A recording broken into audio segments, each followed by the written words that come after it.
Hello hello dear students, आज हम आपके लिए लेकर आए हैं एक नई थ्योरी इन्फ्लेशन की, जो कि केन्स थ्योरी ऑफ इन्फ्लेशन के नाम से जानी जाती है।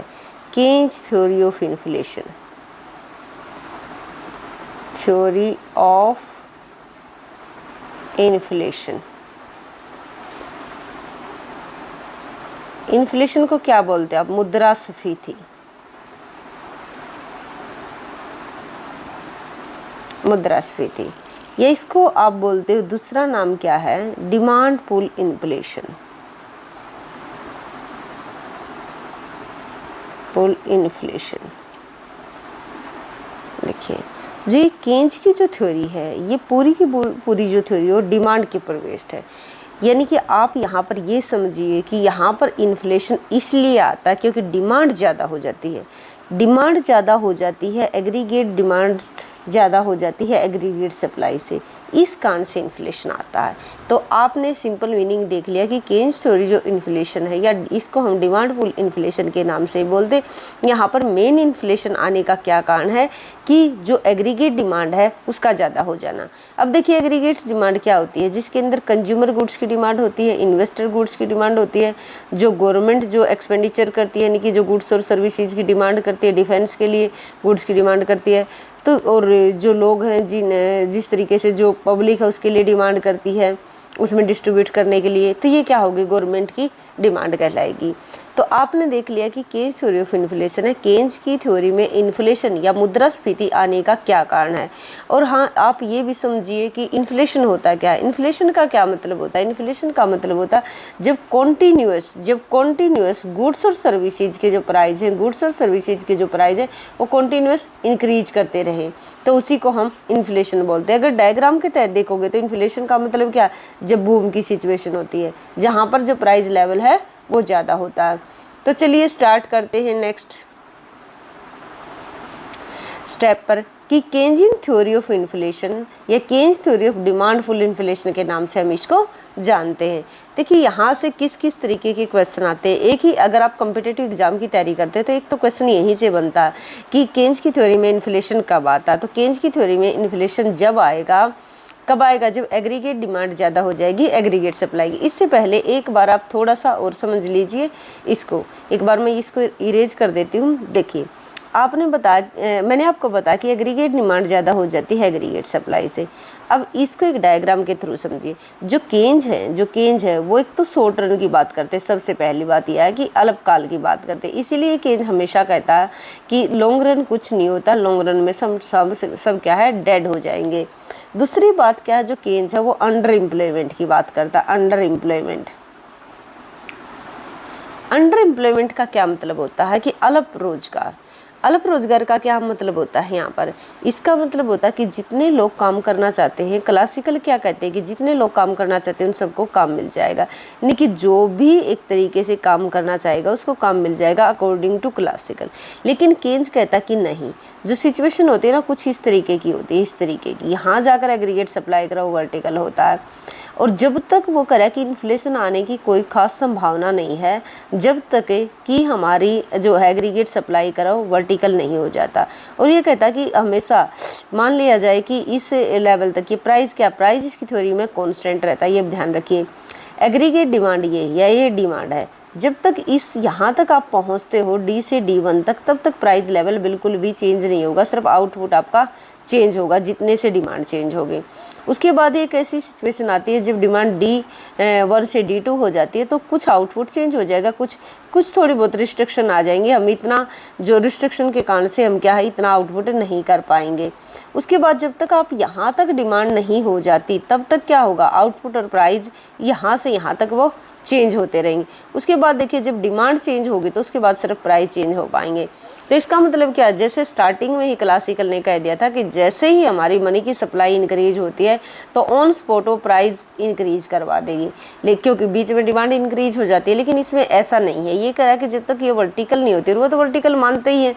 ये कहता है कि अंडर एम्प्लॉयमेंट होता है। अंडर एम्प्लॉयमेंट का मतलब होता है, एक सेकेंड रुकिए, अंडर एम्प्लॉयमेंट का मतलब होता है कि जब हमारी एग्रीगेट सप्लाई, ये एग्रीगेट सप्लाई करा होता है, ये एग्रीगेट सप्लाई करा हुआ है, और ये एग्रीगेट डिमांड करा हुआ है, ये एग्रीगेट आपका डिमांड करा हुआ, तो वो करें कि जो हमारा अंडर एम्प्लॉयमेंट का मतलब होता है कि फुल एम्प्लॉयमेंट लेवल यहाँ पर है, बट लेकिन एग्रीगेट डिमांड क्या है, एग्रीगेट सप्लाई के उससे पहले ही इक्वल हो जाती है।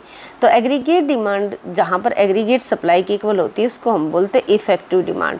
इफेक्टिव डिमांड का जो कंसेप्ट है वो सबसे पहले माल्थस ने दिया था और इसी के कंसेप्ट को यूज किया था केन्ज ने। ठीक है, तो इफेक्टिव डिमांड वो होती है जहाँ पर aggregate demand equal to aggregate supply हो जाती है। अब देखिए यहाँ तक जब तक आप जाओगे तो ये अंडर एम्प्लॉयमेंट ये होता है, यह पूर्ण रोजगार है। यहाँ पर क्या है कि पूर्ण रोजगार नहीं है, कितने लोगों को काम मिल सकता है इतने, लेकिन कितनों को मिला हुआ इतने ही जो हैं लोग वो काम पर, यानी कि इतने ही जो एक तरीके से जो पब्लिक है वो काम कर पा रही है। अब आप सिंपल ही बात देखिए, कहीं पर भी जब वैकेंसी निकलती है तो वैकेंसी के लिए मान लिया जाए कि 5 लाख लोग हैं जिन्होंने फॉर्म फिल किए, ये फॉर्म फिल किए हैं यहाँ पर, लेकिन जो जॉब है मान लेते हैं कि 10,000 जॉब हैं, और हम ये छोटा आंकड़ा लेकर चले 5 लाख का, हो सकता है कि यहाँ 15, 20, 50 लाख भर दे तो 10,000 का। तब देखिए ये जो है अगर आप देखोगे, मान लेते हैं हम मतलब आपके अनुसार ही मान लेते, एक तरीके से लेट कर लेते कि 4 लाख लोग ऐसे हैं जो कि इस नौकरी है मान लिया जाए कि 25,000 की, तो 25,000 पर काम करने के लिए तैयार है। लेकिन यहाँ पर 1 लाख ऐसे हैं जो वैसे ही मटर गश्ती में उन्होंने फॉर्म फिल कर दिया, लेकिन फिर भी देखिए 4 लाख में से सिर्फ कितने लोगों को काम मिलेगा, 10,000 लोगों को। तो जो बाकी बचे हैं यहाँ पर एक तरीके से जो 93 जो बच गए हैं वो क्या, वो बेरोजगार हैं। तो इसका मतलब क्या हुआ कि जितने लोग काम करना चाहते हैं उन सबको काम नहीं मिलता।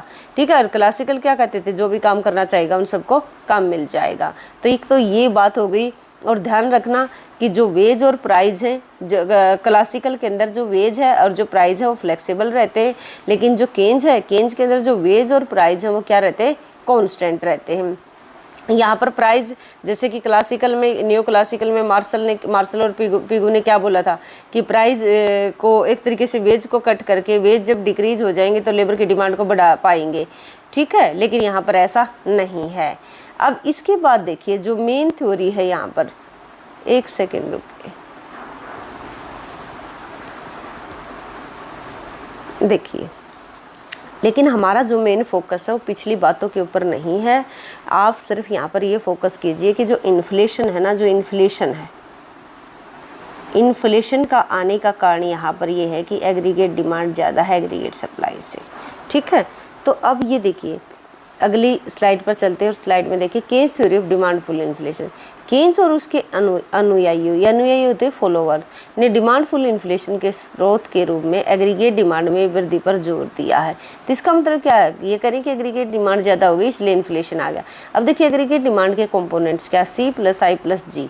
कंज्यूमर कंजम्पशन के लिए अधिक गुड्स सर्विसेज की डिमांड चाहते हैं। जो बिजनेसमैन होते हैं वो इन्वेस्टमेंट करने के लिए अधिक साधन चाहते हैं।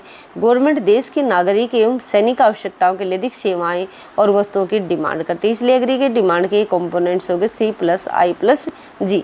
अब इसके आगे देखिए, यहाँ पर हमने लिया है एक्सपेंडिचर को, ये एक्सपेंडिचर है OY एक्सिस पर, और जो O एक्सिस है यहाँ पर हमने इनकम को लिया है। OY एक्सिस पर हमने एक्सपेंडिचर को और O एक्सिस पर हमने इनकम को लिया। ये हमारा एग्रीगेट सप्लाई करा हुआ है, ये क्या है आपका एग्रीगेट सप्लाई करा हुआ है। अब देखिए मान कर चलते हैं कि पूर्ण रोजगार जो है ना, हम यहाँ पर मान लेते हैं कि जो पूर्ण रोजगार है वो इस पर है। YF क्या है, ये फुल एम्प्लॉयमेंट को दिखाता है, ये फुल एम्प्लॉयमेंट को दिखाता है। यहाँ पर हमने लिया नहीं है, लेकिन आप ले सकते हो कि यहाँ पर एग्रीगेट डिमांड जो है एग्रीगेट सप्लाई के बराबर है, और पूर्ण रोजगार की ये सिचुएशन है, फुल एम्प्लॉयमेंट है। यहाँ पर वर्टिकल हो जाता सप्लाई करो अगर एक समय के लिए आप मानोगे तो।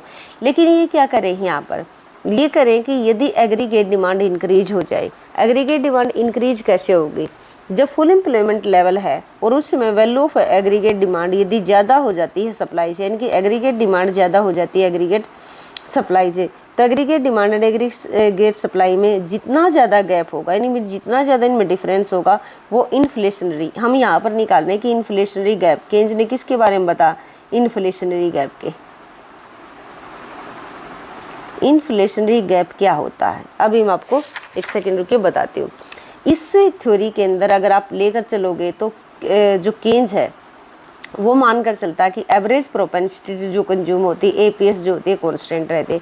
केन्स के अकॉर्डिंग एपीएस कांस्टेंट है। अब यदि फुल एम्प्लॉयमेंट लेवल प्राप्त कर लिया, आप इस एक्सप्लेनेशन को ध्यान से समझिए, यदि हमने पूर्ण रोजगार को प्राप्त कर लिया है और अब यदि मनी की सप्लाई बढ़ा दी जाए, देखिए सेविंग जितनी करते हैं उतनी ही करेंगे। अब सभी साधन जो हैं वो रोजगार पर लगे हुए हैं, उनको रोजगार मिला हुआ। अब वो करें कि अगर इस सिचुएशन के बाद मनी की सप्लाई को इंक्रीज कर दिया जाए, अगर यहाँ पर मनी की सप्लाई को इंक्रीज कर दिया जाए तो इससे क्या होगा, इकोनॉमी में क्या होगा, फुल एम्प्लॉयमेंट है तो सिर्फ एग्रीगेट डिमांड इंक्रीज होगी। तो करें कि एग्रीगेट डिमांड में क्या, गुड्स और सर्विसेज की डिमांड ज़्यादा होगी। फुल एम्प्लॉयमेंट के कारण मार्केट में गुड्स और सर्विसेज की सप्लाई नहीं की जा सकेगी, जिसके कारण एग्रीगेट डिमांड ज़्यादा हो जाएगी और एग्रीगेट सप्लाई नहीं हो पाएगी, इनकी सप्लाई नहीं हो पाएगी। अब देखिए केन्स की जो थ्योरी है, आपको पता कि वो शॉर्ट रन बेस्ड है, जिसमें प्राइस को कांस्टेंट मान लिया गया है। वास्तव में जो कीमतें और जो प्राइस है वो गैर मौद्रिक शक्तियों द्वारा यहाँ पर निर्धारित होते हैं। केन्स का जो मॉडल है उसमें केन्स ने क्या माना है, केन्स ने माना है कि यहाँ पर जो इन्फ्लेशन आएगा, मैंने आपको बताया कि वो किस कारण से आएगा, सिर्फ एग्रीगेट डिमांड के कारण से आएगा। तो देखिए पूर्ण रोजगार है यहाँ पर ये, इसके बाद मनी की सप्लाई बढ़ती है तो एग्रीगेट डिमांड आपकी यहाँ पर अगर एग्रीगेट डिमांड आप लेते हो तो इससे ऊपर की तरफ शिफ्ट कर जाएगी। लेकिन सप्लाई की तरह सिर्फ इतनी ही सप्लाई, हम सप्लाई को नहीं बढ़ा पाए, सप्लाई यहीं पर और डिमांड यहाँ पर पहुँच गई। तो करेगी यहाँ से यहाँ तक का जो ये डिफरेंस है, यहाँ से यहाँ तक का ये जो डिफरेंस है, ये इन्फ्लेशनरी गैप कहलाएगा। कि जो इन्फ्लेशनरी गैप का क्या मतलब है कि डिमांड ज़्यादा और सप्लाई वहीं पर, ये डिमांड यहाँ तक चली गई, सप्लाई यहाँ पर है, तो जितना ये डिफरेंस होगा ये इन्फ्लेशन, ये वाला इन्फ्लेशनरी गैप नहीं होगा, ये वाला इन्फ्लेशनरी गैप होगा, इधर वाला। तो आप यहाँ तक समझ गए होंगे। उसके बाद देखिए जो इसकी मेन थ्योरी है, देखिए जो केन्स है मैंने आपको बताया कि वो शॉर्ट रन की बात कर रहा है। केन्स शॉर्ट रन बेस्ड है जिसमें प्राइस को कांस्टेंट मान लिया गया। बस मैंने आपको बताया कि जो यहाँ पर प्राइस है वो नॉन मॉनेटरी फैक्टर के द्वारा डिटरमाइन होता है। केन्स ने आउटपुट को, केन्स की जो थ्योरी है उसमें आउटपुट को चेंज माना गया। अब चेंज का क्या मतलब है, यहाँ पर एक छोटी सी इक्वेशन है जिसके अकॉर्डिंग आप इस सारी थ्योरी को समझ जाओगे। ये करें कि मनी की सप्लाई इंक्रीज होगी, मनी की सप्लाई जब इंक्रीज होगी तो आप सभी जानते हो रेट ऑफ इंटरेस्ट क्या हो जाएगा, डिक्रीज हो जाएगा। जब मार्केट में ज़्यादा पैसा आएगा तो वो सस्ता हो जाएगा। मनी की सप्लाई इंक्रीज होगी तो एलएम जो है वो क्या कर जाएगा, अगर इंक्रीज होती है तो वो राइट साइड शिफ्ट करता है, यदि डिक्रीज होती है तो वो लेफ्ट साइड शिफ्ट करता है। तो देखिए रेट ऑफ इंटरेस्ट डिक्रीज होगा, और रेट ऑफ इंटरेस्ट का और आप इन्वेस्टमेंट का जानते हो कि नेगेटिव संबंध होता है। तो यहाँ पर देखिए जब रेट ऑफ इंटरेस्ट डिक्रीज होगा तो इन्वेस्टमेंट, आप बोलोगे कि इन्वेस्टमेंट इंक्रीज हो जाएगा। और जब इन्वेस्टमेंट इंक्रीज होता है तो इन्वेस्टमेंट क्या है, इन्वेस्टमेंट किसका कंपोनेंट्स है, इन्वेस्टमेंट को आप जानते हो कि जो कंपोनेंट्स है ये, एक सेकेंड रुकिए, जो ये कंपोनेंट्स हैं जो इन्वेस्टमेंट है, मैंने आपको एक बार दोबारा देखो इक्वेशन को कि मनी की सप्लाई इंक्रीज होगी जिसके कारण से रेट ऑफ इंटरेस्ट जो है वो डिक्रीज होगा। जब रेट ऑफ इंटरेस्ट डिक्रीज होगा तो इससे इन्वेस्टमेंट जो है वो इंक्रीज होगा। जब इन्वेस्टमेंट इंक्रीज होगा तो एग्रीगेट डिमांड इंक्रीज होगी। कारण क्या है, क्योंकि एग्रीगेट डिमांड के अंदर क्या आता, सी प्लस आई आता। और सी को मैंने आपको बार बार बताया कि सी को चेंज नहीं कर सकते, सिर्फ आई इन्वेस्टमेंट ही ऐसा जिसको शॉर्ट रन में चेंज कर सकते। और केन्स की थ्योरी कैसी है, शॉर्ट रन की है, क्योंकि जितना वॉलेटाइल इन्वेस्टमेंट होता है कंजम्पशन नहीं होता। आपको देखिए, आपने गजनी मूवी देखी होगी ना, तो वहाँ पर अगर आपको बोला जाएगा आपको या लड़की है तो आपको ये बोला जाए कि आप ऐसा हेयर स्टाइल बनाइए, तो आप नहीं बना सकते हो बट लेकिन इतना जल्दी नहीं। अगर कोई लड़का उसको बोला जाए कि कल मतलब आपके ना बहुत आप चाहिए नकली लगा कर आना लेकिन लंबे हेयर लगा कर आना, तो आप नहीं लगा पाओगे, क्योंकि ऐसा है अपना कंजम्पशन पैटर्न चेंज होने में समय लगता है। तो एग्रीगेट डिमांड ज़्यादा है, एग्रीगेट डिमांड ज़्यादा है तो यहाँ पर क्या होगा, इन्वेस्टमेंट बढ़ा, इन्वेस्टमेंट बढ़ने के कारण से क्या होगा, ये एग्रीगेट डिमांड चेंज होगी। और यहाँ पर जो है इसकी थ्योरी में आउटपुट चेंज होता है। आउटपुट कब तक चेंज होगा, जब तक अंडर एम्प्लॉयमेंट रहेगा, ये भी ध्यान रखें। केन्स की अकॉर्डिंग इकोनॉमी में जब तक प्राइस बढ़ने शुरू नहीं होंगे, जब तक जो रिसोर्स हैं वो बेरोजगार रहेंगे या अनएम्प्लॉयड रहेंगे। अब देखिए हम चलते हैं इस डायग्राम के ऊपर। डायग्राम को आप एक तरीके से देख लीजिएगा, और डायग्राम को देखते हुए एक चीज़ देखिए यहाँ पर, एक सेकेंड,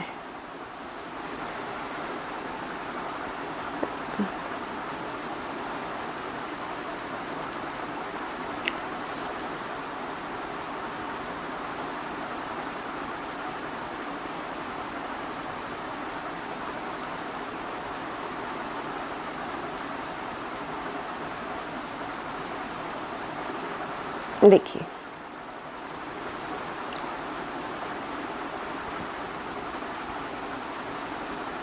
यहाँ पर आप देखिए ये LM करा हुआ है और ये है आपका IS करा हुआ।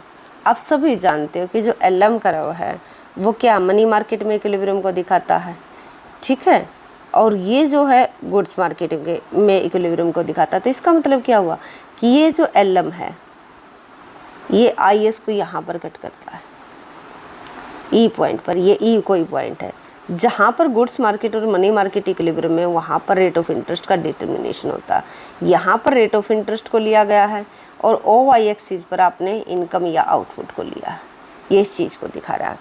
अब उसके बाद आप देखिए यदि इकोनॉमी के अंदर अब क्या होता है कि इकोनॉमी स्टार्टिंग में इक्विलिब्रियम ई पॉइंट पर है। ये ई पॉइंट आप देख पा रहे होगे, यहाँ पर ई पॉइंट पर है। जब IS और LM वर्कर एक दूसरे को काटते, प्राइस लेवल कितना है, अगर आप बी पार्ट में देखोगे तो प्राइस का लेवल क्या है, ये फुल एम्प्लॉयमेंट का लेवल है। यहाँ पर मान लिया है, लेट कर लिया कि फुल एम्प्लॉयमेंट लेवल है स्टार्टिंग में, और फुल एम्प्लॉयमेंट लेवल से पहले अभी मैं आपको ये डायग्राम बनाकर दिखाया कि कुछ डायग्राम इस तरीके का होता है केन्स का एग्रीगेट सप्लाई ग्राफ। तो यहाँ पर इन्होंने ऐसे ही उठा लिया ये वाला रैंडमली। तो देखिए यहाँ पर ये डिमांड है और ये सप्लाई है जहाँ पर प्राइस का डिटर्मिनेशन होता है, OP प्राइस है। अब क्या करें, अब करें कि अब अगर गवर्नमेंट एक्सपेंडिचर करेगी, और गवर्नमेंट एक्सपेंडिचर क्या है, गवर्नमेंट एक्सपेंडिचर जो करती है उसमें क्या होता है, इन्वेस्टमेंट भी होगा। तो करेगी तो उससे क्या होगा, गवर्नमेंट एक्सपेंडिचर के करने से IS जो करा हुआ है वो IS1 पर शिफ्ट हो जाएगा। IS कराओ IS1 पर। अब देखिए पुराने वाले जो LM कराओ उसको कहाँ पर कट करता है, ये यहाँ पर कट करता है E1 पॉइंट पर। E1 पॉइंट पर कट करने से जब इन्वेस्टमेंट की गवर्नमेंट ज़्यादा करती है, तो इन्वेस्टमेंट ज़्यादा करने से देखो पैसा है, मान लेते हैं कि इकोनॉमी में 100 करोड़ रुपये, 100 करोड़ में 40 गवर्नमेंट इन्वेस्टमेंट के लिए यूज करती है और मान लेते हैं कि 60 अगर मान ले प्राइवेट सेक्टर, हम मान कर चलते हैं, ऐसा नहीं है लेकिन मान लेते हैं। अगर मान लिया जाए कि इन्वेस्टमेंट के लिए गवर्नमेंट डिमांड बढ़ाती चली जाए और 60 की बजाय 70% जो पैसा खुद ही खर्च कर दे, तो यहाँ पर 30% बचेगा। अब क्या होगा, अगर ये इन्वेस्टमेंट करना चाहेगा प्राइवेट सेक्टर के लिए, क्या है पैसा कम है, तो इसका मतलब क्या होगा, इकोनॉमी मनी की सप्लाई कम है, जिसके कारण से जब गवर्नमेंट इन्वेस्टमेंट करती है तो ब्याज की दर पहले के कंपेयर में बढ़ जाती है। इसको हम कहते हैं क्राउडिंग आउट इफेक्ट। ये भी एक क्वेश्चन है, मोस्ट इंपॉर्टेंट है। अब देखिए R से R1 तक, तो ये जब R से R1 तक investment rate of interest increase कर जाती है और इनकम भी क्या है वो OY से OY1 हो जाती है। गवर्नमेंट एक्सपेंडिचर का इंक्रीज होने का मतलब है एग्रीगेट डिमांड का बढ़ना। अब B पार्ट में आप देखिए डिमांड क्या हो जाती है, D से D1 हो जाती है, D से आप D1 चले जाओगे। अगर उसी प्राइस पर आप देखते हो तो इतनी ज़्यादा E से E1 के बराबर जो है वो डिमांड ज़्यादा है। अब आगे क्या है, अगर हम पहले वाले प्राइस OP को देखें, ये प्राइस अगर हम देख कर चलते हैं तो डिमांड E to E1 यानी कि ये इतना वाला जो एरिया अब ज़्यादा हो गया पहले कंपेयर। अधिक मांग के कारण प्राइस लेवल बढ़ने लगेगा, क्योंकि सप्लाई को तो बढ़ाया नहीं जा सकता। प्राइस लेवल अगर बढ़ता है तो आप सभी जानते हो जो वैल्यू ऑफ मनी है वो क्या हो जाएगी, डिक्रीज हो जाएगी, जो कि जब कीमतें ज़्यादा हो जाती हैं तो पैसे की वैल्यू गिर जाती है, जिसके कारण जो है अब मनी की सप्लाई, देखो प्राइस बढ़ने के कारण से प्राइस OP हो जाएगा। ये जो प्राइस बढ़ा है तो वह करे कि अब खरीदने की क्षमता घट जाएगी। अब खरीदने की क्षमता का क्या मतलब, मान लिया जाए कि जिस मार्कर का मैं यूज कर रही हूँ उसकी कीमत मान लेते हैं कि मार्कर या कुछ भी आप देख सकते हो, कोई भी अगर आप प्रोडक्ट मार्केट में लेने के लिए जाते हो, मान लेते कि 100 रुपये उसकी कीमत है और आपकी पॉकेट में क्या 100 रुपये है, तो आपका काम चल जाएगा, उसको खरीद लाओगे। लेकिन अगर वही प्रोडक्ट हो, अगर अगली बार आप जाओ 150 हो जाए तो आपको 50 रुपये ज़्यादा चाहिए ना, तो आपकी वैल्यू ऑफ मनी क्या हो गई, डिक्लाइन कर गया। जब मनी की एक तरीके से ये होगा कि आपकी खरीदने की क्षमता घट गई, तो मनी इसको बोलोगा मनी की सप्लाई घट गई। जब मनी की सप्लाई घटती है तो LM जो है वो लेफ्ट साइड शिफ्ट करता है, तो LM से LM1 हो जाएगा और ब्याज की दर पहले के कंपेयर में ज़्यादा हो जाएगी।